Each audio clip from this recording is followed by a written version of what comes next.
Wait, before we start, let's pause for a second because this is not just a biscuit. This is something every child grew up loving.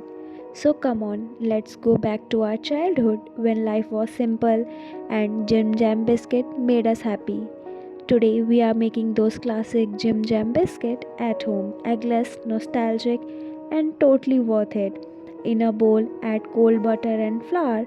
Rub the butter into the flour using your fingertips until it looks light, crumbly, and sandy. This step is the secret behind that same biscuit texture we loved as kids.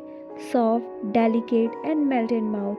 Now add condensed milk and gently bring everything together into a soft dough. No over kneading. Wrap it and chill for 30 minutes. Roll out the chilled dough evenly. Same thickness means same perfect bite in every biscuit. Cut out the biscuits and make a small hole in the center of half of them and light lines on top using the toothpick or the back of the spoon for that classic bakery style Jim Jam look. Bake at 180 degree for 10 to 12 minutes until the edges turn golden brown.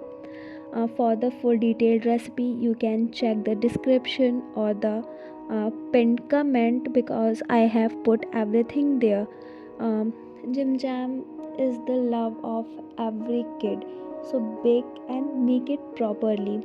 And for the filling means for that white filling because Jim Jam had two filling, right? One jam one and one uh, cream filling.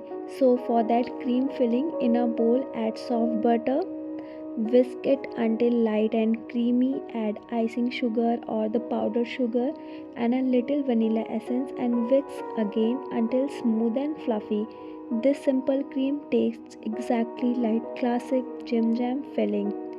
And then now the part we all waited as a kid. Spread a generous amount of homemade cream on the biscuit. Add a spoon of strawberry or blueberry jam in the center, whatever you like. Top it with the cut out biscuit and finish with a little sprinkle of sugar. Means sugar is the love for all. Just like the Jim Jam biscuit we loved growing up. One bite and you're instantly back in time. These Jim Jam biscuits are pure childhood nostalgic in every bite. Enjoy.